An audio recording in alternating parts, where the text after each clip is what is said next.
Paz do Senhor, irmãos. Amém. É hoje que o pessoal da escola bíblica aí tem a minha voz, né? Porque acabei de falar até da bala. Vou e entro aqui. Mas, graças a Deus, o ar quebrou, né? Ninguém pode falar que eu estou suado, porque eu estou nervoso.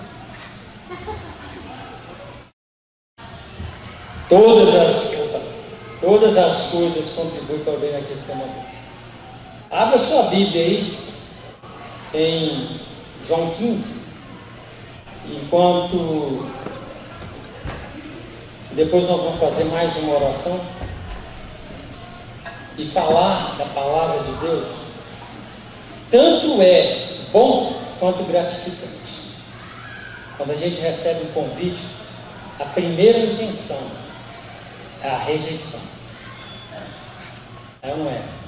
Todo mundo que recebe um convite para pregar ou para dar uma escola bíblica, a primeira intenção é a rejeição. Vou rejeitar, sair fora desse negócio. Pastor, que você não diz. Mas depois, quem tem o Espírito de Deus, fica incomodado. Sabe por quê que a intenção, eu estou falando isso para fortalecer aqueles que às vezes querem falar de Jesus, querem pregar, querem lecionar a respeito da palavra e não conseguem, porque na hora que vão tomar uma decisão, há uma rejeição. Mas a intenção do inimigo é que nós não falemos. E se eu lembrei quando o pastor pediu para eu dar a palavra, e a primeira intenção foi a rejeição, porque nós somos acomodados, e eu lembrei muito bem, pastor, por isso que eu liguei para o senhor de novo, e eu lembrei que eu, irmão Nelson e irmã Ana, estávamos ali orando, o irmão Nelson vai lembrar disso, que eu falei, usa-nos como instrumento na tua presença, da maneira que o senhor quiser. E na outra semana eu fui chamado a pregar. Eu não tenho costume com o público. O meu dom maior é de professor de escola bíblica. Eu tenho o DNA de Deus nisso e o DNA da minha mãe, que foi professora a vida toda. Vamos fazer mais uma oração? Feche seus olhos, baixe sua cabeça. Senhor, meu Deus e meu Pai, Deus da misericórdia e da bondade, Deus que tudo vê, que tudo perscruta, Senhor, Tu és o Deus que está presente. Meu Deus, nós cremos em Ti e pela fé, ó Deus, sabemos que o Senhor está aqui, que o Senhor, ó Deus, contempla os nossos corações e como Teu servo disse, o Senhor quer falar. O Senhor quer instruir a Tua igreja, Senhor. O Senhor quer exortar a Tua igreja e falar do Teu amor, mas também, ó Deus, repreender. Por isso, fala, Senhor, através da Tua palavra. Novamente eu coloco a minha vida na Tua presença, coloco cada um que vai nos ouvir na Tua presença, e em nome de Jesus eu repreendo, na autoridade do nome de Jesus, toda hoste maligna, toda inquietude, comichão nos ouvidos, surdez espiritual. Em nome de Jesus eu dou ordem a tudo isso que cesse, e que o Teu povo, Senhor, seja livre para entender a Tua palavra e para captar o que o Senhor quer, Deus, mesmo se esse simples pregador não der conta de entregar como o Senhor quer. Abra os corações, os ouvidos, ó Pai, e que esta palavra, eu te peço, seja agasalhada por cada um, com temor e tremor, em nome de Jesus. Irmãos, João 15 é uma palavra muito conhecida de todo mundo, mas é uma palavra de profundidade muito grande. E quando nós começamos a estudar essa passagem, nós deparamos com algumas características que a igreja tem que ter e que não tem. E a minha preocupação maior nos últimos 25 anos, porque eu tenho 33 de convertido, mas nos últimos 25 anos eu pude ver que a igreja começou a não se transformar pela renovação do Espírito, Deus, pela renovação da palavra, mas sim se transformar com o mundanismo. Eu tenho notado que o mundanismo ele tem entrado, invadido à igreja. E as pessoas, elas se acomodam porque o mundo nos impõe com uma força que nós chamamos de centrífuga. Ele começa a te envolver nas coisas dele. O mundo começa a te envolver no trabalho, na escola, no lazer, na família e talvez em 10º lugar, ele te envolva na igreja. E a sequência dessa ordem tem que ser invertida. Porque eu quero piscar uma luz vermelha aqui para a igreja, como eu fiz numa escola de quarta-feira, que Jesus está por vir. A qualquer momento ele vem. E nós precisamos ter os nossos ouvidos afiados com a palavra para ouvir a trombeta quando ela é tocada. Porque só os que vão subir ouvirão. E é justamente esta palavra que eu quero dar, não sobre a vinda de Jesus, mas sobre o preparo do cristão para ouvir a hora certa de subir, para fazer a vontade do Pai. João 15 diz assim, ó, eu sou a videira verdadeira, o meu Pai é o lavrador. Verso 2, toda vara em mim que não dá fruto, a limpa. Quem limpa? O Pai limpa. E atira, quer dizer, e limpa toda aquela que dá fruto, para que dê mais fruto. Vós já estáis limpos pela palavra que vos tenho falado. Estai em mim e eu em vós. Como a vara de si mesmo não pode dar frutos se não estiver na videira, assim também vós, se não estiverdes em mim. Eu sou a videira, vós as varas. Quem está em mim e eu nele, esse dá muito fruto, porque sem mim nada podeis fazer. Se alguém não estiver em mim, será lançado fora como a vara, e secará, e os colhem, e lançam no fogo e ardem. Presta atenção nesse verso 6. Se vós estiverdes em mim, e as minhas palavras estiverem em vós, pedireis tudo o que quiserdes, e vos será feito. Muito bem. Então, Tiago 4,4 diz exatamente o seguinte: quem cuida ser amigo do mundo, constitui-se inimigo de Deus. E o inimigo de Deus não vai entrar no céu. E eu vou aqui fazer todo esforço para não dar uma aula, porque eu não sei pregar. Falei para o pastor, vai sair uma escola mesmo. Mas a igreja, a minha preocupação maior, irmãos, é que a igreja, ela tem aberto as portas, os costumes mundanos, assim como Israel foi arrancada da videira, nós podemos também ser arrancados. E eu vou provar com os irmãos a palavra aqui. O motivo de João 15 é o objetivo dessa passagem de João 15. Eu, na minha mera concepção, eu entendo que o objetivo dele é colocar o seu coração, o meu coração, a sua vida, a minha vida de crente, de cristão em xeque, confrontar você. No final de tudo, eu quero que nós tenhamos uma prévia do que somos, porque nós estamos ligados na videira, e como galhos ligados à videira, nós temos por obrigação de gerar frutos, porque Jesus é o tronco e nós estamos alimentando dele, se é que alimentamos. E como alimento, ele sendo tronco, nós temos por obrigação de gerar frutos. E o que eu vejo, quem impede esse fruto? O mundanismo, a frieza espiritual, a não preocupação com a palavra de Deus. No verso 1, Jesus diz assim, olha, eu sou a videira verdadeira. Mas por quê? Vamos estudar um pouco sobre as expressões que Jesus usou. Primeiro, a videira que Jesus usou como exemplo para dizer que ele é a videira, Deus é o agricultor e nós somos os galhos.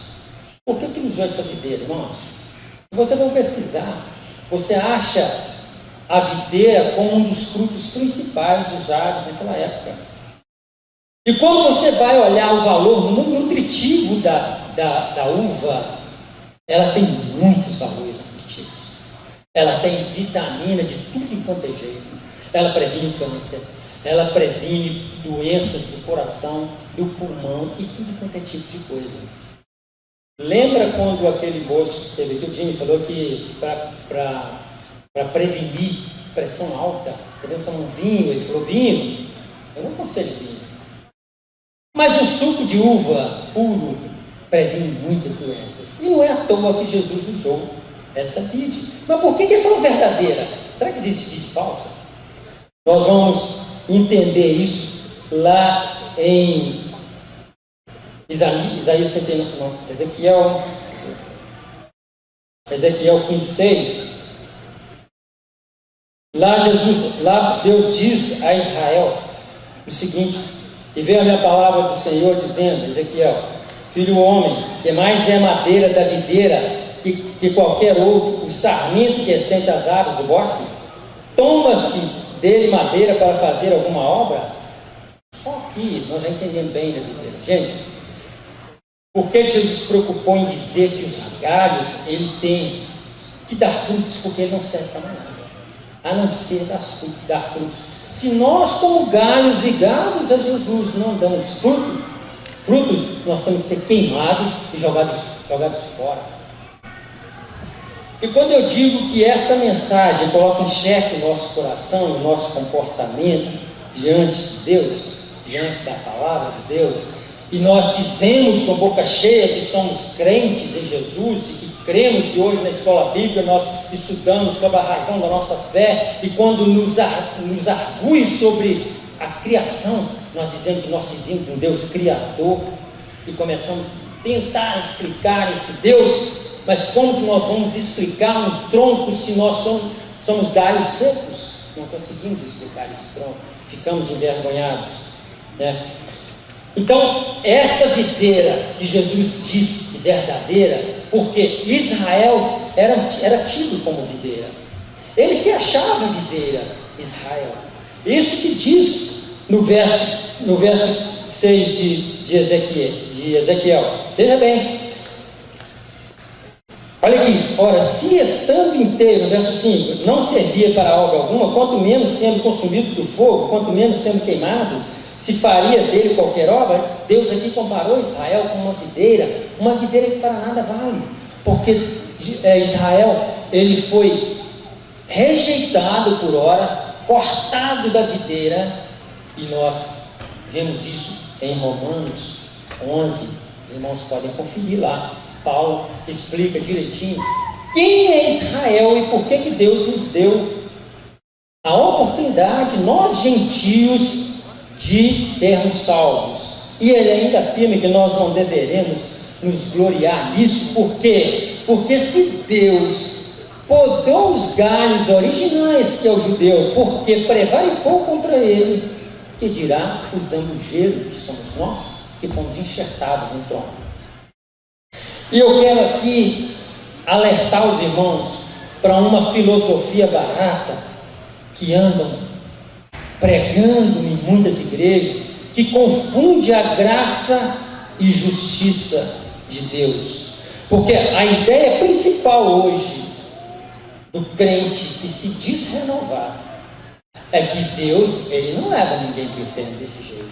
Eu posso ficar light, eu posso pecar, que Deus me perdoa. Tem uma música que diz, Deus te entende, não se preocupa, Deus te entende.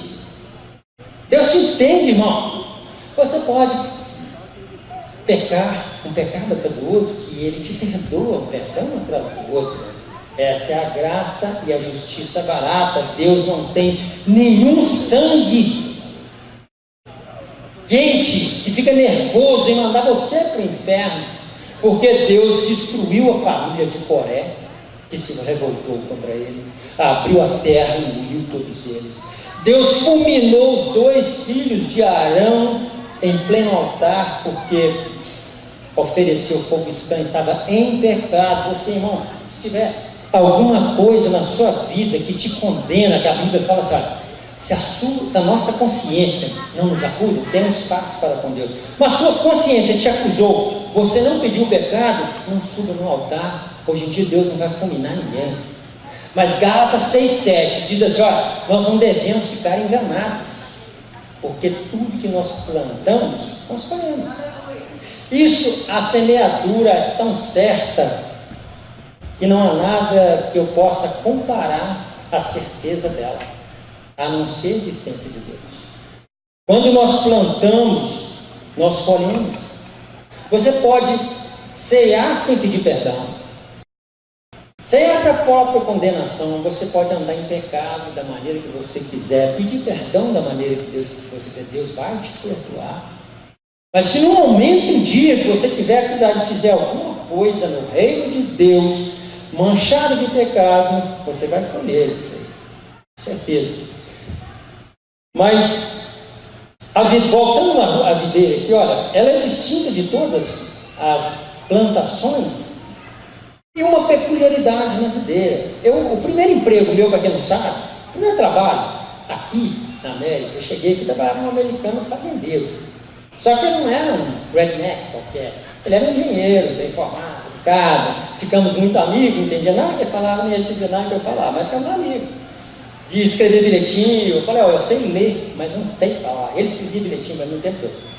E muito bom, mas ele me levou e tentou me explicar como que a vinha dá, uma peculiaridade da vinha. Quando a uva ela é plantada num tronco, ela dá um tronco e em cima tem um fio e ela abre um braço para lá e abre um braço para cá. Interessante, né? Como Jesus morreu na cruz, braços abertos, e ela dá muitos galhos para um lado e para o outro. Outra peculiaridade da uva, ela é de difícil plantio, ela precisa ser cuidada o tempo todo, e a Bíblia diz que nós devemos conhecer e prosseguir em conhecer a Deus, porque nós precisamos cuidar do nosso coração e da nossa alma, e quantos não cuidam do seu coração e nem da sua alma? Quantos trabalhos tem na igreja? Como que você acha que cuida da sua alma? Como que você acha que você zela pelo caminho que você fala que segue? Eu disse no início que a minha intenção é colocar o nosso coração em xeque diante de Deus. A nossa vida confrontada com a palavra. Quando eu fui convidado para dar uma palavra, eu pedi a Deus, meu Deus, me dá uma palavra que confronta, não os meus irmãos como eu ouvi, mas a igreja em si. Porque nós precisamos ser confrontados todos os dias para que nós sintamos o cajado de Deus. Se os irmãos forem estudar o modo de como um rebanho de ovelha ele é cuidado, então pense que é tudo a mil maravilha. E a ovelha é uma presa fácil. E o cajado, o que o cajado faz? Salmo 23. O cajado ele consola a ovelha. Sabe por quê? Ele tem um gancho, que quando a ovelha vai cair, ela é puxada, mas dói. Esse puxão dói. Mas consola porque ela não vai para o buraco. E a palavra dura que bate no seu coração é o cajado do pastor, não do pastor Jesus. Ela pode doer no seu coração, mas ela produz frutos de arrependimento. E outra peculiaridade da vinha, ela precisa de um tempo para produzir. Não pensa você que você vai chegar, aceitar Jesus e começar a produzir frutos. Não, você precisa ser cuidado. Assim como a uva é cuidada, você precisa se alimentar da seiva por um tempo e começa a produzir fruto aos poucos. E se você continuar cuidando da sua vida espiritual, você vai produzir muitos frutos. Olha, a vinha, ela não suporta galhos ressecados no meio dela. E às vezes ela tem podas incisivas que devem machucar. Quando eu podava, fiquei quase 4 meses podando vinha aqui, lá em Salisbury. E às vezes os galhos grossos, que confundiam-se com o tronco, e davam nós tão grandes, que tinha uma tesoura desse tamanho. O patrão mandava pegar e eu abria aquela tesoura e cortava com tanta força aquela coisa. e jogava aquele ramo fora, porque ele apodrecia, ramo grosso, não dá muito fruto. E ele tira a força do tronco.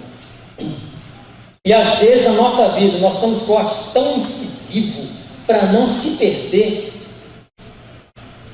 e às vezes fica cicatriz.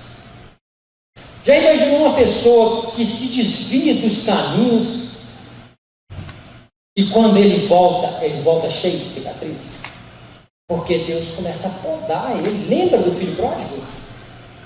Lembra da aflição que ele passou?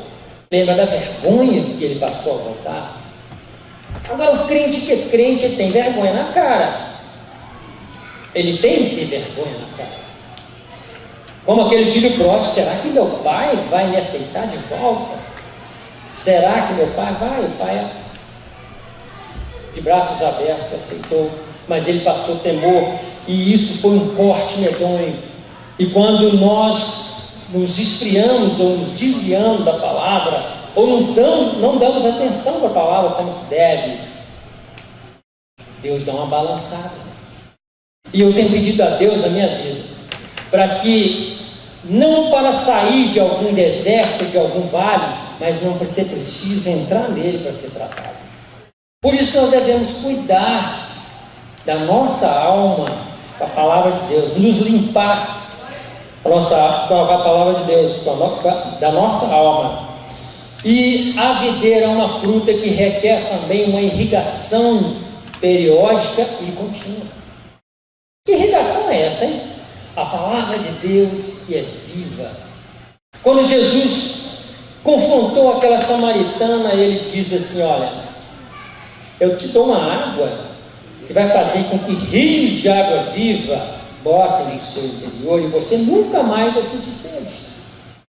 Essa é a irrigação, é a palavra de Deus.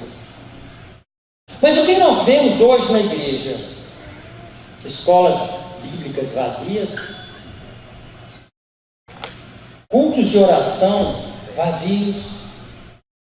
Quando a igreja tem culto de ensino, de doutrinário, que muitos pensam que a Assembleia de Deus, ela tem culto doutrinário, muita gente pensa que é sobre usos e costumes. Não, é sobre ética cristã, que está faltando tanto no meio do povo de Deus. Bom, quando eu vim para cá, no Brasil eu já via isso, mas era não tão grave como aqui nos Estados Unidos, no meio dos brasileiros.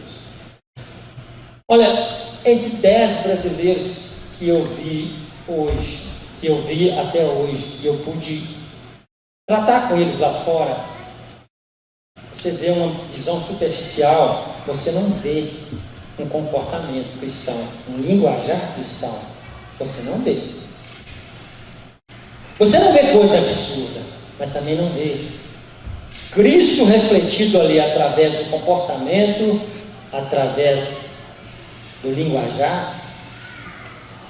O que nós vemos são crentes que precisam ser moldados, lapidados pela palavra, e eles não se deixam lapidar, não se deixam moldar, e por isso não geram frutos.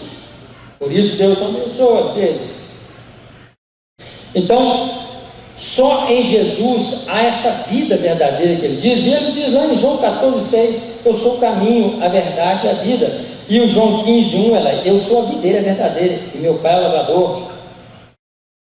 E no 2, Jesus fala assim: olha, toda vara em mim que não dá fruto, Deus tira. E a meditação é essa: se eu não der fruto, Deus vai me tirar, de alguma forma.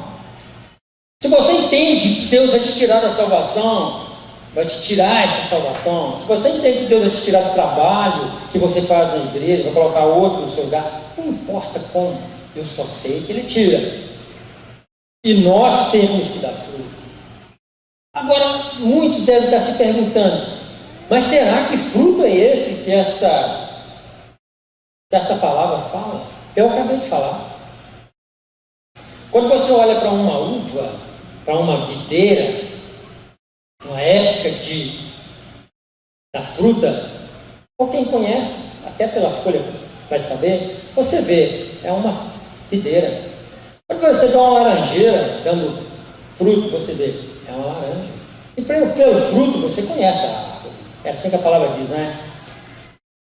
Eu acabei de falar que muitos cristãos frequentes na igreja não demonstram fruto da sua vida de cristão lá fora. E o que eu vejo na igreja hoje, irmão, sinceramente, é que a igreja de hoje, que está caminhando para se enquadrar na igreja de Laodiceia, que é a última característica da igreja de Cristo nessa terra, e nós já estamos bem enquadrados, bem nela, que à medida que nós nos alimentamos da palavra, nós temos que gerar fruto. Esse fruto, ele não está saindo lá fora. Por quê? Porque o que nós vimos hoje dentro das igrejas de Cristo, e tem se falado aqui constantemente, que Jesus vai tirar a igreja dele de dentro da igreja denominacional. Ou seja, trocando em miúdos, a igreja denominacional tem muitas varas e galhos que não estão dando frutos e que Jesus não vai levar. Vai ser tirada de dentro da igreja denominacional. Porque a igreja, hoje, a denominacional, ela está aceitando que as pessoas exijam que a Bíblia se adeque à minha vida, e não eu à Bíblia. A palavra de Deus, ela tem que se adequar a mim, e não eu à palavra de Deus. É isso que está acontecendo. Porque há um tempo atrás, há uns 30 anos atrás, e não é muito, que dirá uns 40 anos, na época de Buravim, foi pregar o Evangelho no Brasil, em 1910, imagina como que a igreja não era. Você batia o olho num crente, você sabia que era crente. Hoje em dia é muito difícil distinguir, sabe? Então dizer lá em Minas que à noite todos os gatos são pardos, até o gato preto e branco, ele fica pardo. Então quando você começa a se confundir com o mundo, é sinal que você está colocando para fora os mesmos frutos que o mundo produz, e você está confundindo-se com o mundo. Mas será que uma vez, certa vez, eu disse para um rapaz assim para mim, lá onde é que eu trabalho, ele falou assim, não, eu sou crente também, tal. Eu falei assim, mas com essa atitude sua, você se acha crente? Ele é crente, até o diabo né? O diabo fala isso. Ele teme e treme. E o que eu falei para ele, eu falei assim, olha, se você quer dizer que é crente, você quer dizer que você é um cidadão do céu, e que aqui você não tem cidadania, e que você só vai ser aceito como um natural cidadão do céu se você começar a falar a língua do céu. E essa não é a língua do céu. Mas isso aí todo mundo fala. Disse para ele dessa forma: você vai falar isso no céu? Não, de jeito nenhum. Então você é um crente falso. Porque do jeito que nós nos comportamos aqui na terra, nós simplesmente vamos continuar louvando a Deus, obedecendo a palavra dele, estando diante dele com temor, com tremor. Isso aqui é um aprendizado. Por isso mesmo que tudo aqui é passageiro, senão não seria, não é? Mas vamos continuar aqui, que eu tenho 10 páginas para falar. O pastor vai deixar eu falar tudo, não. No verso 2, eu quero trabalhar essa mensagem no verso 2, porque aqui diz o seguinte: toda vara, acompanha comigo aí, toda vara em mim que não dá fruto, tem uma categoria de galho ligado a Jesus que não dá fruto. Irmão, eu estou falando de galho ligado a Jesus, eu não estou falando de galho que não é ligado a Jesus, não. É gente que já aceitou Jesus, que já se ligou no tronco, que é Ele. Vamos fazendo a comparação para os irmãos entender. Toda vara em mim que não dá fruto, a primeira categoria de um galho é a categoria daqueles que não dão fruto. E qual o fruto? Qual o fruto que eu não dou, irmão? Que eu tenho que dar, que eu tenho que verter esse fruto? Olha, está em Gálatas.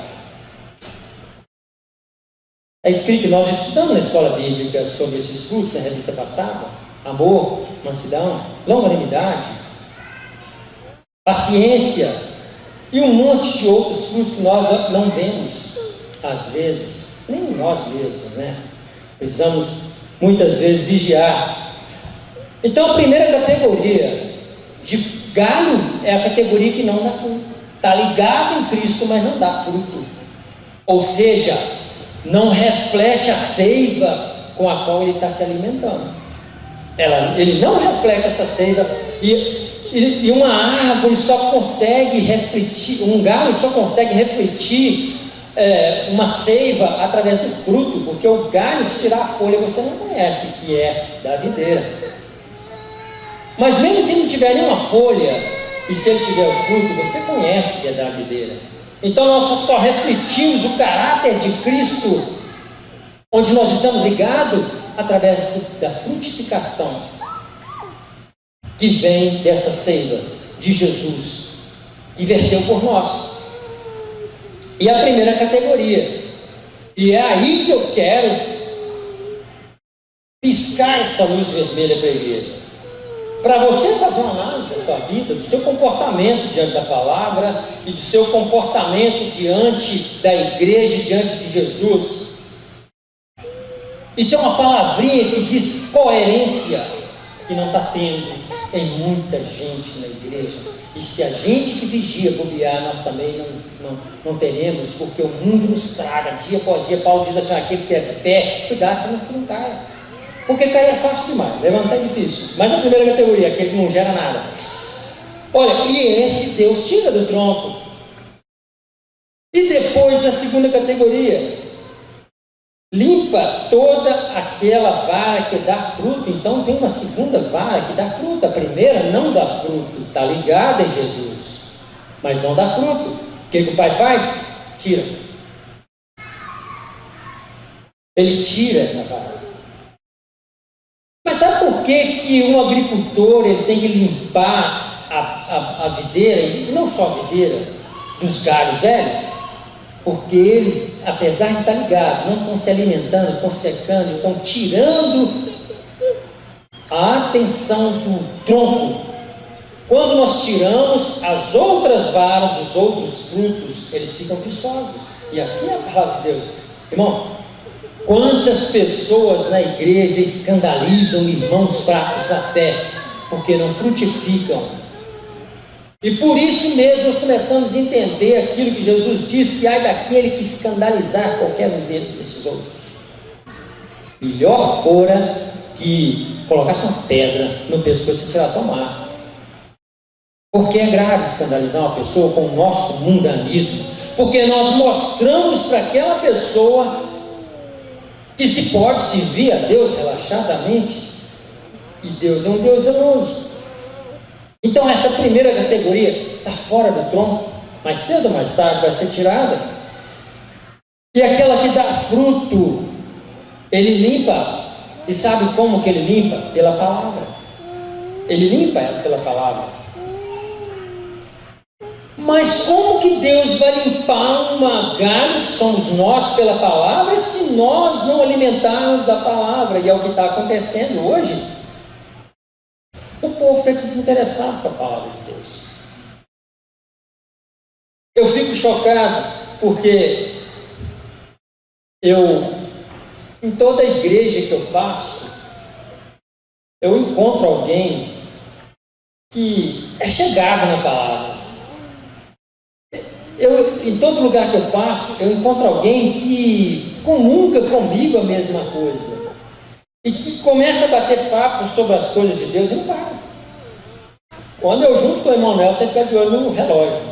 Porque um fala e eu fico naquela ansiedade para falar, e ele querendo falar, e eu na ansiedade para falar, e ele querendo falar, e acaba, às vezes, eu não tenho que calar para o outro falar. E nós falamos da palavra de Deus o tempo todo. Minha mãe, ela está com 83 anos, e quando eu sento com ela na mesa, eu já fiquei 6 horas discutindo a palavra de Deus com ela.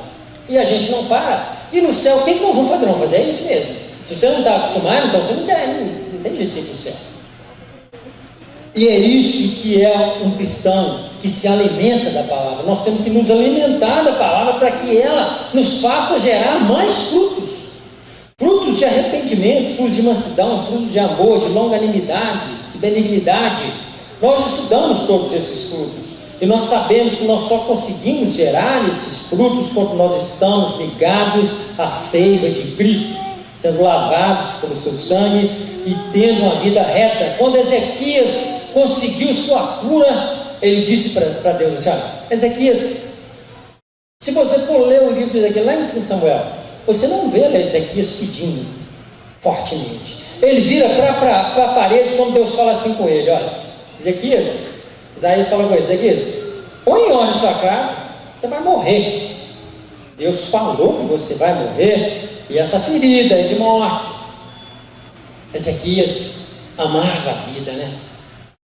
Sabe por que eu digo isso que ele amava a vida? Porque nesse exato momento ele estava sendo afrontado pelo rei Senaqueribe. Era para ele dizer: graças a Deus, vou embora, não vou passar essa vergonha, esse rei Senaqueribe vai me degolar na frente do meu povo, vou passar vergonha, graças a Deus, Deus vai me mandar embora nesse momento terrível. Não, ele virou para a parede, mesmo sendo cercado com o exército de Senaqueribe, sendo afrontado por Senaqueribe, sendo envergonhado por Senaqueribe. Ele virou para a parede e falou: Deus, lembra que eu fui reto diante de ti? Por isso que Jesus diz: pedis e não recebeis, porque pedis mal, para gastar os vossos deleites. Sabe por quê? Nós pedimos, mas nossa vida está suja, nós não estamos frutificando. Falta muito para a gente conseguir frutificar, para que Deus nos dê alguma coisa e ouça a nossa oração quando nós pedimos. Muitas vezes nós falamos assim: mas tem que pedir certa vontade de Deus, e é mesmo, tem que pedir. Faça a tua vontade. Se Jesus, Senhor dos senhores, dominador dos 3 mundos existentes, dono de todo o poder, disse ao Pai: passa de mim esse cálice, mas não faça segundo a minha vontade, mas segundo a tua vontade. Nós não vamos falar com Deus para fazer a vontade dele? Mesmo que nós morramos, Jesus morreu. Mesmo que nós soframos, Jesus sofreu. Jesus sabia que a vontade de Deus era que ele morresse, que ele sofresse pela humanidade, porque Jesus sabia que ele ia morrer como um sacrifício. E um animal, quando era dado em sacrifício, ele sofria, porque falar que um animal era degolado vivo é redundância, né? Claro que ele era degolado vivo, mas ele ficava se debatendo e sangrando, e o sacerdote pegava aquele sangue vivo e começava a espargir em prol dos pecados do povo.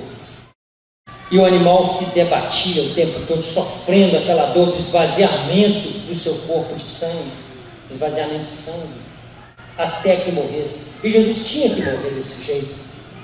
Sabe para quê? Para que nós tivéssemos vida, para que nós pudéssemos frutificar. Nesse exato momento ele estava oferecendo a seiva dele, como ele disse que ele é a videira verdadeira. E quando nós não frutificamos, nós para Jesus estamos falando assim: nós não queremos esse sacrifício, nós não queremos essa seiva. E a nossa confissão diante de Cristo, quando nós levantamos a nossa mão, quando nós aceitamos Jesus, fica inválida, porque nós rejeitamos a seiva da videira. Então essas duas categorias de galhos, olha, aqui não dá fruto nenhum, e aqui dá fruto, dá pouco, porque o Pai limpa para que dê mais fruto. Agora eu te pergunto, qual categoria dessa você está inserido? Responde para você mesmo. Qual dessas 2 categorias? Olha, tem mais categorias aqui, se formos aprofundar, mas são categorias mais exigentes, que eu não vou expô-las aqui nesse momento. Mas tem a categoria daquele que gera fruto, que não gera fruto nenhum, que vai ser tirado, da categoria que gera fruto pouco e vai ser limpo. E às vezes a limpeza, ela é incisiva, ela dói. Eu volto a perguntar: qual categoria nós estamos inseridos? Será que nós geramos frutos? Geramos poucos frutos? Precisamos ser limpos, mais limpos. Precisamos que Deus trate conosco para que sejamos mais limpos. No 3, Jesus diz assim, olha, acompanha aí comigo no 3. Jesus diz assim: vós já estáis limpos pela palavra que eu vos tenho falado. Estai em mim e eu em vós. Por isso que e nós estamos limpos agora. Jesus está considerando que nós estamos limpos pela palavra que Ele tem nos dado, porque nós estamos na seiva, ligados ao tronco. Mas se não gerarmos fruto, com certeza Ele vai tirar. No 4 diz assim: está em mim e eu em vós, como a vara de si mesmo não pode dar fruto se não estiver na videira. Olha, muitos de nós às vezes está na videira, mas está seco. E ele vai ser podado, porque enquanto nós estivermos na videira, estivermos vindo à igreja, estivermos ouvindo a palavra, mesmo com uma vida promíscua espiritualmente falando,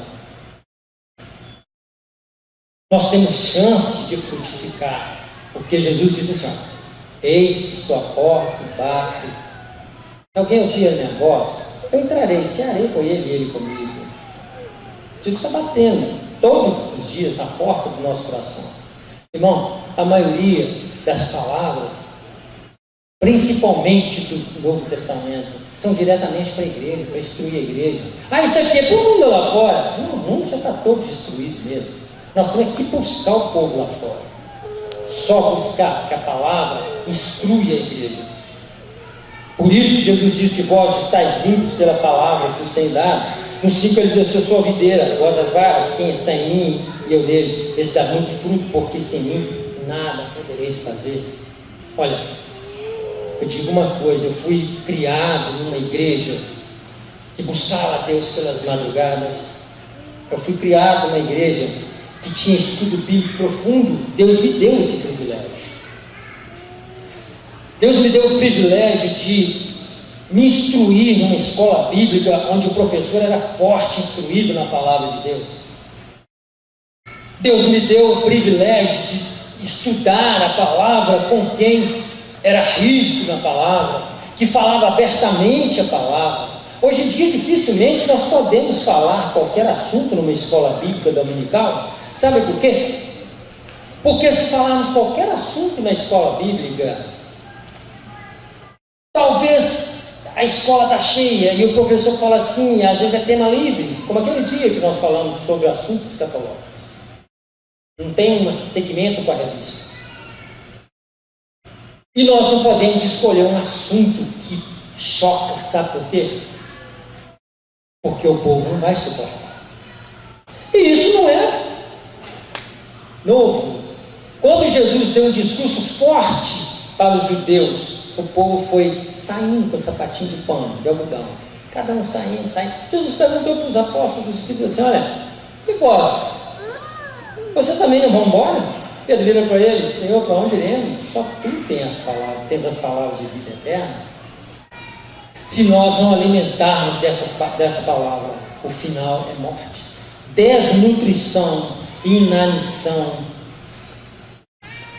Nós ficamos sem a energia da palavra de Deus. E isso é gravíssimo, porque quando nós ficamos sem a palavra, a tendência é nós esfriarmos até morrermos. Conta-se uma história rapidinho. Um sujeito não desviou, ele esfriou e deixou de ir à igreja. O pastor, muito sábio, teve esclarecimento e procurou esse irmão. Isso aconteceu na Europa. E estava em época de frio. O pastor bateu na porta e falou: irmão, eu vim te visitar, a paz do Senhor e tal. E sentou e tinha uma cadeira na frente da lareira. E o irmão puxou a outra cadeira na frente da lareira. E o pastor pegou uma varinha daquelas que foi mexendo na lareira lá no carvão e começou a mexer na brasinha e tirar a brasinha do fogo. E não falou nada, não falou uma palavra sequer.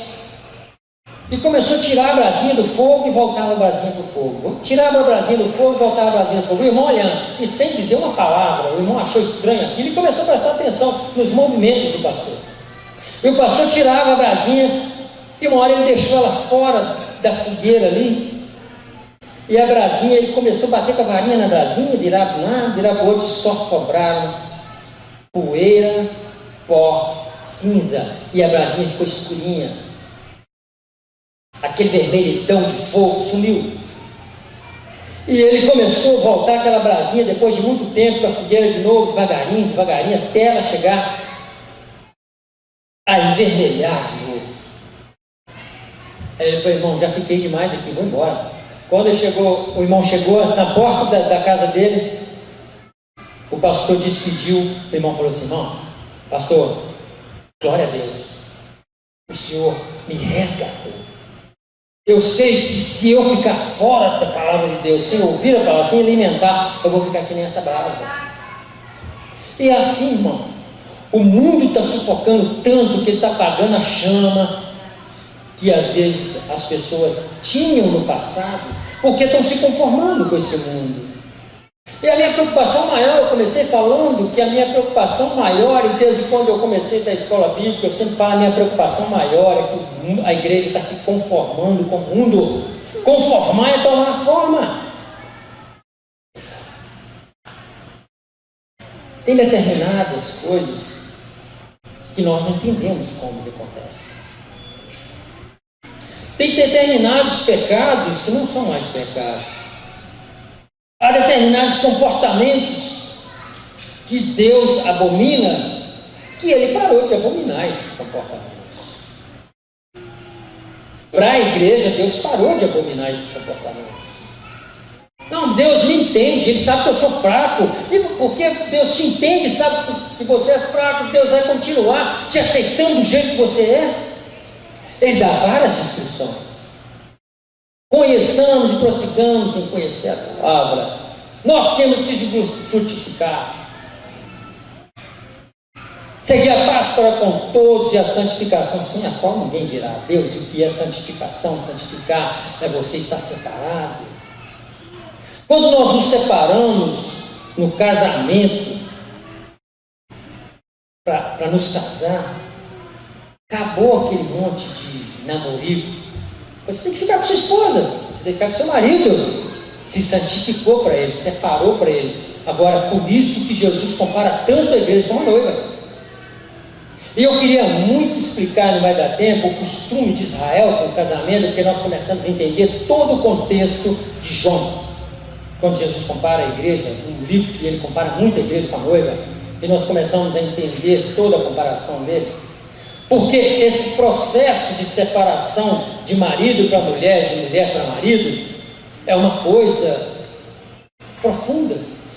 A igreja tem que se preparar. Hoje em dia, a palavra de Deus, ela não toca mais.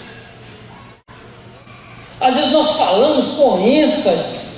Às vezes o pastor quase arrebenta a veia aqui na frente, de gritar, de falar, transborda um som no púlpito. Nós sentimos isso. Mas o povo está assim, olhando para o alto. Não digo todo mundo, não quero acusar ninguém, não estou falando dessa igreja aqui não. Estou falando da igreja atual. Eu quero confrontar os irmãos aqui só não. Eu quero confrontar os irmãos de todos que me ouvem, que possam, que essa palavra de João alcança. Não é o que eu estou falando, é que essa palavra de João alcança. Essa palavra nos confronta, faz com que nós nos separemos, que nós observemos a palavra, que nós estejamos confrontados pela palavra de Deus. Será que eu estou produzindo fruto? Ou será que eu sou um galho seco? Mas aqui, para vocês que me ouvem, se você é um galho seco, você corre sério risco de ser cortado. Temos que tomar muito cuidado. Eu estou terminando já.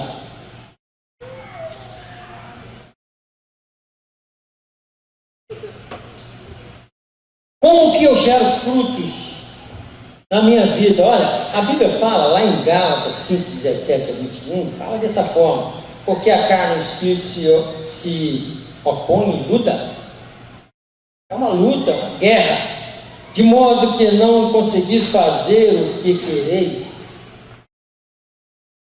A interpretação de fruto não tem outra a não ser a obediência. E a obediência à palavra de Deus gera comportamentos, mudança de comportamentos.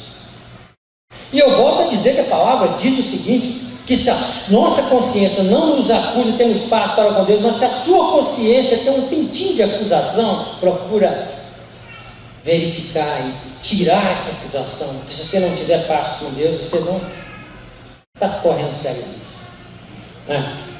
Nós corremos sério risco quando nós não temos comunhão com Deus.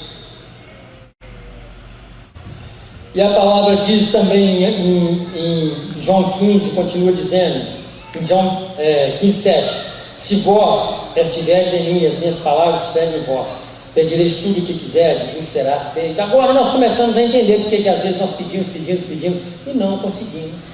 Porque a palavra de Deus não está em nós. Ah, não. Isso assim é o que é fácil, mas aquilo lá não dá. Não consigo. Ah, não dá para mim não. Isso não é bobeira, você está sendo radical. Não. Eu contei uma historinha, outra historinha rápida, eu gosto muito de ilustrar, porque dá para entender. Eu estou querendo levar os irmãos a entender que a palavra de Deus já não está tendo mais a importância devida para muita gente que está dentro da igreja, pessoas frequentes na igreja. Eu não quero, olha, a igreja de Cristo, a igreja que Jesus vai encontrar, é uma igreja religiosa. É uma igreja que está revestida da religião. Eu tenho que ir ao culto todo sábado ou ao domingo. Eu tenho que fazer isso. Quantas vezes eu vejo por aquela porta, 8h30, pessoas chegando. 8h30, para chegar na igreja para quê? Quando é um ou dois, entende, pelo aperto, tal. Quem sou eu para chamar a atenção de alguém? Eu estou assinando essa exortando e até a mim mesmo. Mas por isso que eu digo que a igreja que Jesus vai encontrar, ele vai encontrar aquela igreja que ele mesmo disse: será que quando o Filho de Deus vier à terra, encontrar a fé na terra? Porque a fé é diferente de religião. Eu costumo dizer, quando eu prego para alguém que não conhece Jesus, ele diz: não, a religião não se discute. Eu falei: realmente não se discute, eu não quero discutir religião, porque religião, e não se escandalize do que eu vou falar, porque tem muita gente que acha que religião é isso, vir à igreja toda semana. A religião é pior do que isso. A religião não é uma teoria que eu posso dizer destrutiva, porque religião significa o verbo religare em latim, e o verbo religare é ligar uma coisa que estava ligada à outra, tornar a ligar. E a religião diz que nós temos que ser ligados a Deus, mas inventa um monte de coisa que liga o homem, religa o homem a Deus, e no meio desse monte de coisa que se fala, que se religa o homem a Deus, tem um propósito maligno do coração do homem que diz isso. E nós vamos falar do nosso próprio povo da igreja. Tem a teoria da prosperidade, a teoria da cura, tem a teoria de não sei de que, que tenta religar o homem a Deus, mas na realidade está religando ao homem ao gasofilário, religando ao homem ao pastor, religando ao homem a encher a igreja. Na realidade, o fruto não existe. O fruto que Jesus disse aqui, muitas vezes ele não existe, porque nós não estamos sendo limpos pela palavra de Deus. A palavra de Deus, ela tem que nos desafiar todos os dias. Nós temos que dormir pensando nela, levantar pensando nela. Em Tessalonicenses, Paulo fala, e a Bíblia fala em toda a extensão dela, para a gente dar ouvidos à palavra, meditar nela de dia e de noite, escrevê-la nos lugares que até correndo se pode ler. Ela deve ser falada com os nossos filhos, colocada nos umbrais da porta. Lá em casa, eu costumo, desde há muito tempo, escrever a palavra, alguns versículos na geladeira. Eu já escrevi versículo no banheiro, eu já escrevi versículo nos azulejos. A palavra de Deus, ela tem que ser dada a ela o valor que ela tem, o peso que ela tem. A palavra de Deus é como um fertilizante para a nossa vida. Mas hoje em dia a igreja não quer dar-se ao trabalho de orar, de buscar a Deus, de ouvir a palavra de Deus, de se santificar. Gente, eu não estou falando genericamente. É claro que Jesus fala que sempre há um remanescente. Você conhece uma igreja, e isso foi falado no culto de oração da quarta-feira, semana passada, atrasada, não sei. Houve um exemplo. O pastor deu um exemplo. E eu vou ilustrar minha fala que uma igreja abençoada se conhece pelo culto de oração e pelo culto de escola bíblica. Porque são as duas atitudes do cristão no diálogo com Deus. Se você não tem diálogo com um amigo seu, como que você vai entender seu amigo? Culto de oração, você fala com Deus. Culto de escola bíblica, Deus fala com você. Esses dois têm falta. E como que nós vamos conseguir frutificar se nós não estamos ligados, ouvindo a Deus e falando com Ele? A palavra de Deus, ela tem uma profundidade tão grande e tão profunda. A palavra de Deus é tão profunda que se nós estudarmos a palavra a fio até a volta de Jesus, se demorar 100 anos, nós durarmos 100 anos nessa terra, nós nos esgotamos, sei lá, tem 15, 20% dela. E tem gente que tem Bíblia há 5, 6 anos. E você olha a Bíblia dele, ela está novinha. Agora, irmão, você quer que eu estrague minha Bíblia? Não, eu quero que você estude ela. Porque eu não sou suspeita de falar, eu digo assim, revertendo de ditado, eu não sou suspeita de falar, porque eu sou professor de escola bíblica há mais de 10 anos, e eu estudo a palavra.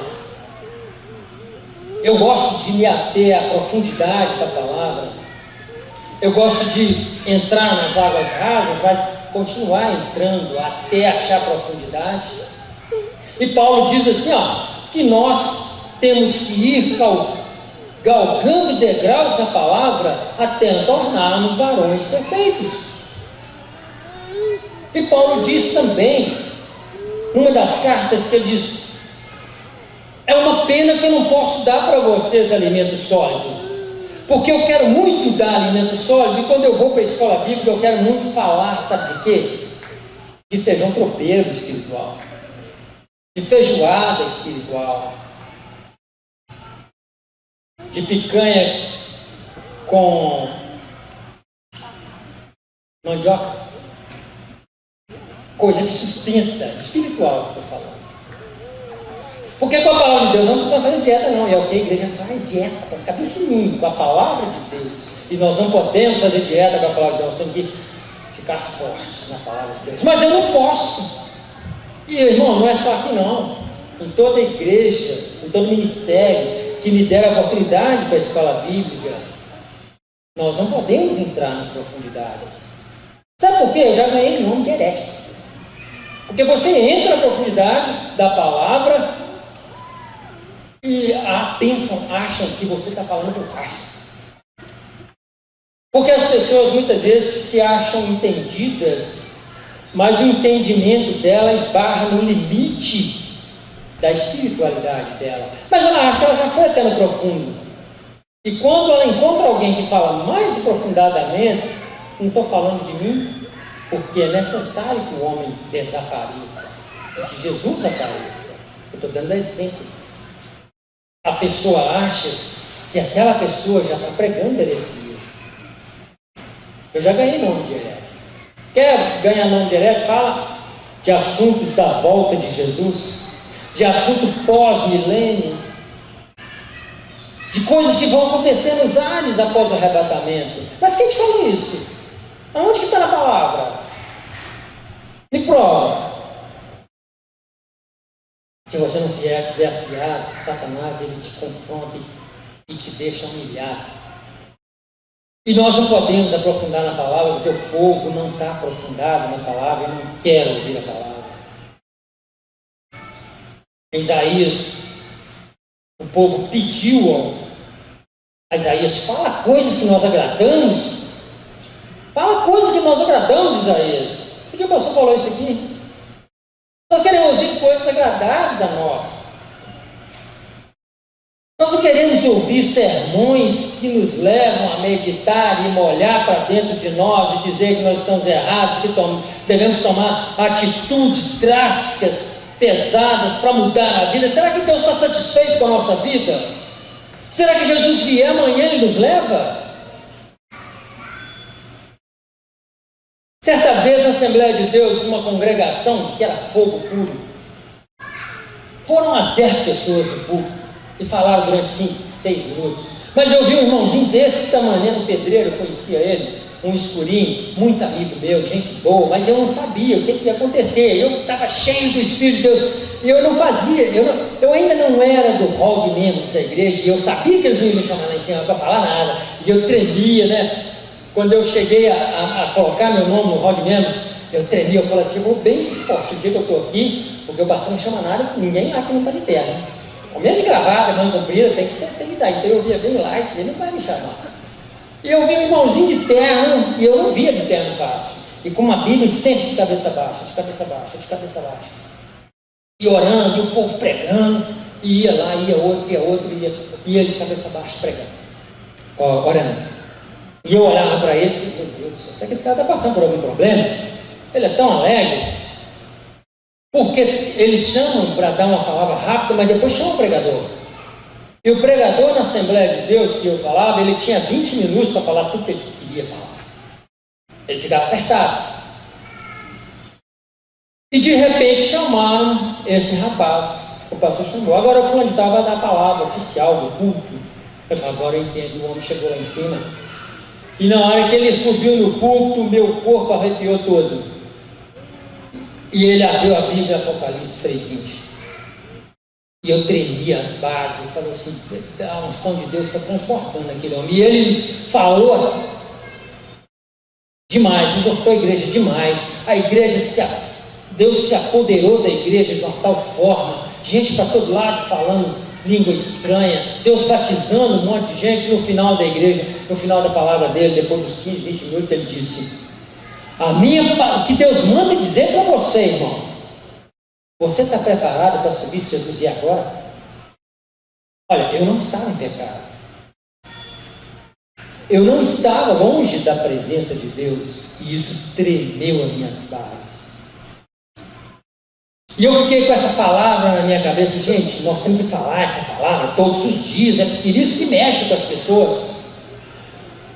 Se há algum pensamento de que nós vivemos desse mundo de qualquer maneira, sem frutificarmos da palavra de Deus, sem mostrarmos que nós somos de Cristo, nós estamos fadados a ficar nessa terra quando Jesus vier. E como a Ana cantou aqui semana passada, o mundo vai virar um caos e nós vamos ter que guerrear contra a nossa própria vida se não ficarmos. Irmãos, não tem como, olha, já estou entrando em assunto escatológico, é difícil demais. Não tem como nós participarmos do céu sendo promíscuos. Jesus não vai nos levar dessa forma. Eu não posso chegar na frente do público, porque eu sempre quero exortar sobre a vinda de Jesus, porque o meu medo maior desse negócio é de ficar, porque Jesus disse assim, olha, vigiai, orai, ser fiel até o final, aquele que perseverar até o fim será salvo. Veja aqui, a justiça de Deus, que o povo tanto confunde com o amor de Deus. Deus é amoroso, mas é justo. Quem quiser abrir e acompanhar rapidinho, olha, Hebreus 6. Pelo que, deixando os rudimentos da doutrina de Cristo, prossigamos até a perfeição, não lançando de novo fundamento do arrependimento de obras mortas, de fé em Deus, ao pesado aqui, de doutrina dos batismos e da imposição das mãos, da ressurreição dos mortos, do juízo eterno. Está dizendo aqui que para nós não lançarmos outro fundamento que não seja esse da palavra de Deus. E isso faremos se Deus permitir. No 4 em diante é pesado demais. Olha, porque é impossível que os que já uma vez foram iluminados pela luz da palavra, pela luz de Jesus, e provaram o dom celestial, e se fizeram participantes do Espírito Santo. Mas como, irmão, fazer participante do Espírito Santo? 1 Coríntios 6:9 diz que nós somos templos do Espírito Santo que habita em nós, que nós não somos nós mesmos, e quando nós consumimos o nosso corpo com vícios, com drogas, com prostituição, com idolatria, com tantas outras mais, você está consumindo uma coisa que não é sua. Você está consumindo uma coisa que não é sua, porque o Espírito Santo habita dentro do homem, e nós não somos de nós mesmos, nós somos de Deus que nos criou. Mas vai olhando o peso dessa palavra aí, porque é impossível que eu já uma vez foram iluminados e provaram dons celestiais, fizeram participantes do Espírito Santo. No 5, provaram a boa palavra de Deus e as virtudes do século futuro. Mas que virtudes são essas do século futuro? Será que não é a salvação, não? Que século futuro? O cantor cristão fala de porvir. Porvir é o século futuro. A salvação. E caíram novamente, estavam caídos. Provaram tudo isso. Escolheram, não, isso é, eu acho que isso não é falta de fé e tal, isso é mentira, isso o mundo te arrasta. E você recai. Vai pegando o peso da palavra e olha, é impossível. Primeiro o escritor de Hebreus fala que é impossível que sejam outra vez renovados para o arrependimento. Quão difícil que é uma pessoa que provou tudo isso vira as costas para Jesus. Quão difícil é voltar. Olha o peso aí, ó. Pois assim, quanto a eles, de novo, crucificam o Filho de Deus e o expõem à vergonha, ao vitupério. Você não acha que é muito grave essa palavra? E esse dom de ser salvo que Deus te dá, esse dom da vida eterna, provar das benesses da salvação, saber que esse mundo é uma passagem, é tanto uma passagem que há 20 anos atrás eu tinha cabelo preto, hoje eu estou russo. As rugas aparecem, e a medicina diz que nós morremos a partir do momento que nascemos, nós começamos a morrer, e é verdade, irmão, tudo passa. Minha mãe tem um chavão assim, quando a gente reclama, fala, meu filho, fica firme, tudo passa, só as misericórdias de Deus são eternas. Elas sim são eternas. Então, você viu o peso da palavra aqui? Outra vez crucificam o Filho de Deus. Mas não é só quem recai, que desvia, que vai para fora, que não frequenta mais igreja. É aquele que está com promiscuidade espiritual, que o pastor está se esforçando ao máximo, buscando a Deus de madrugada. Eu quero dar uma palavra que mexa com a igreja, mas a igreja está que nem um fundo de garrafa, tudo que bate, desliza, tudo que bate, desliza.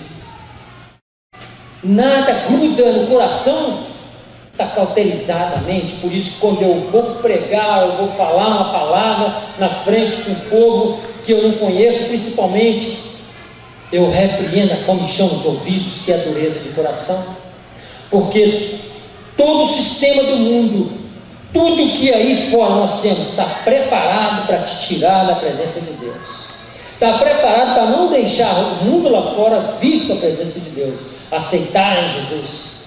Certa vez, eu tenho uma irmã que há muitos anos também é professora de escola bíblica, nós somos uma família de professores, e ela é uma excelente professora de escola bíblica, e eu comentei com ela e falei com ela, Rosa, por que você acha que hoje em dia está tão difícil as pessoas aceitarem Jesus, pastor? Não está falando agora comigo? Tem vezes que o pregador, ele tem que tomar cuidado para não escorregar no próprio suor, de tanto ele sua, esforçando para mandar uma mensagem. No final do culto, ele faz um apelo. Ninguém vem à frente. E ele sabe que ali estão sentadas pessoas que ainda não foram salvas, que não aceitaram Jesus, mas as pessoas estão tão endurecidas, irmãos. E quando eu cheguei nessa América, eu tomei um tapa na cara a respeito de muita gente que se diz crente. Porque quando eu falo que eu sou crente em Jesus Cristo, eu tenho que dar testemunho desse Jesus lá fora. Jesus, não, nós não podemos ser crente de oba-oba, festeiro, mas na hora que a coisa pega, você não tem resposta, você não sabe a palavra, nós somos pessoas que às vezes não oram, estado de pecado que não sai dele de forma alguma, acomoda com o pecado, e o pecado muitas vezes nos acomoda. Está bem, eu fui jovem, fui adolescente, eu aceitei Jesus numa época de transição de faixa etária, porque eu aceitei Jesus com 21 anos. Eu estava passando da mocidade, da adolescência para a juventude, 18 anos, eu fiz adulto, né?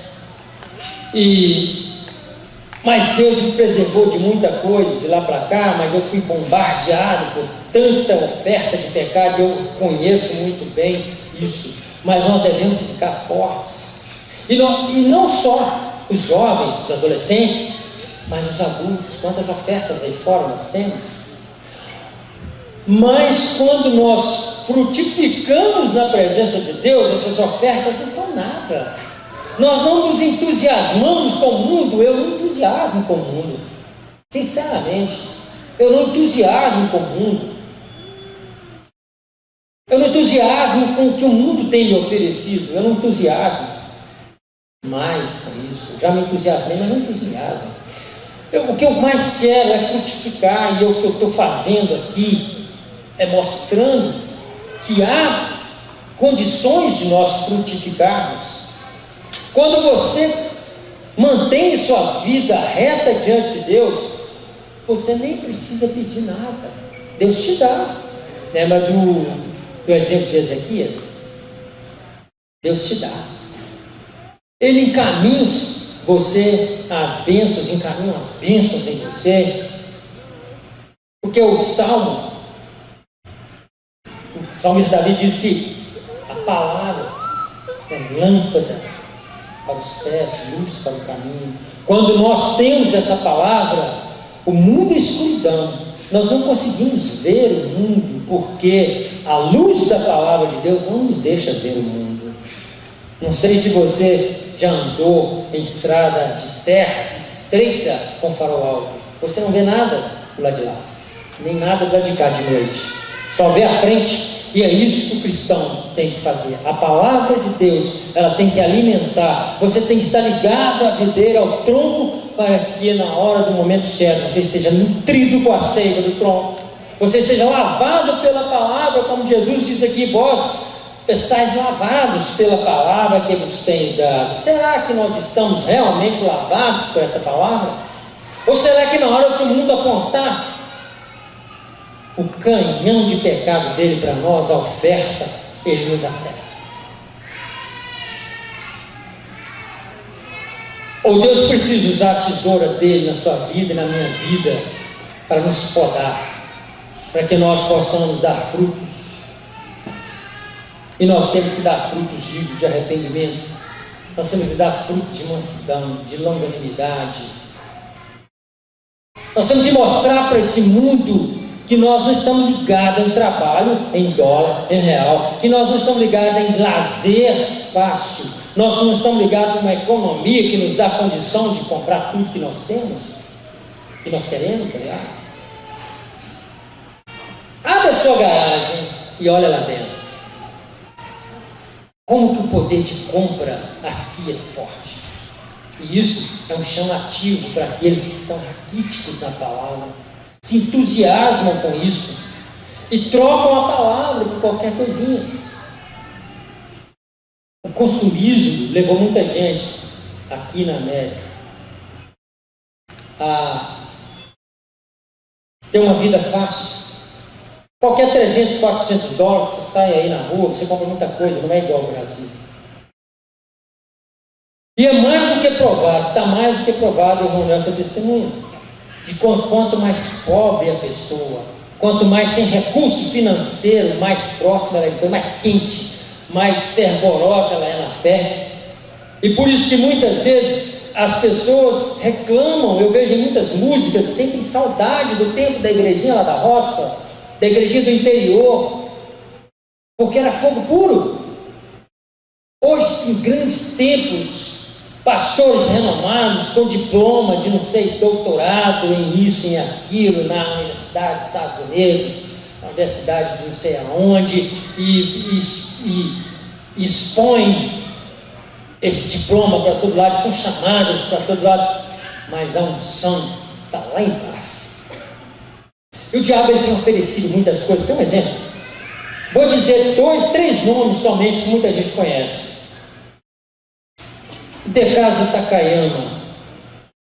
Quem conhece, levanta a mão. Pouca gente conhece. Então, Marco Feliciano. Hoje não conhece ninguém lá no Brasil, não? É pregador famoso? Filemon, precursor da Assembleia de Deus lá em João Molegade, Minas, pernambucano, senador por Pernambuco. Homens que faziam cruzadas enormes, ganhavam almas aos borbotões, estão atrás de uma tribuna do Senado, não faz mais nada disso. Porque rejeitaram várias ofertas, mas o diabo tem uma isca para cada egoísta. Nós aprendemos isso. Sabe por quê? O diabo ele te dá uma isca, você é bobão, ele te dá uma isca boba, você cai à toa. Estou falando você, mas é modo que eu tenho de me expressar. Não estou apontando o dedo para ninguém. Mas tem um que é mais espiritual, não cai. Esse é aquele que gera fruto, mas gera pouco fruto. E aí o diabo, não, eu tenho que preparar uma isca melhor para esse cara. E ele prepara uma tribuna de um senado, e levanta um pastor renomado lá para a igreja dele e fala: olha, nós vamos te eleger, porque o que eu falo nessa igreja, acabou, a igreja é enorme, vai te eleger, de balaiada. E foi eleito. E há quase 20 anos, pastores que faziam cruzadas, que ganhavam almas, que o céu se encheu de almas que ele ganhou, hoje em dia não ganha uma sequer. E continua nesse pecado do esquecimento dessa palavra de almas que ele veio ganhando no decorrer dos anos. Ele não se lembra disso, o Satanás ele conseguiu fisgar essa isca, e eles não veem essa necessidade que Deus tem de lançá-los no mundo novamente para ganhar almas. O fruto que Deus queria e colocou-os para gerar, não gera mais. Pode gerar outros frutos, é claro.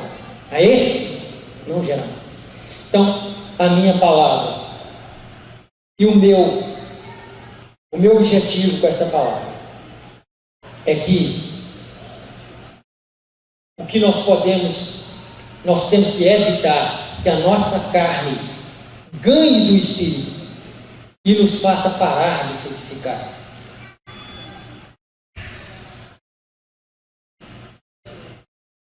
Se você ainda tem, se nós ainda temos algum fruto do Espírito frutificando em nós temos que zelar por isso.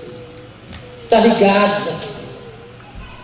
Jesus Cristo está alimentando dessa seiva que é a palavra de Deus e nos fortalecendo. Eu quero agradecer ao pastor Sandro que me confiou essa palavra. Agradecer a Deus por ter me dado o privilégio de ajudar no reino dele de alguma forma diferente da escola bíblica, porque o nosso coração ele arde de vontade de falar da palavra de Deus. E é isso que Jesus disse à samaritana, que eu também citei aqui.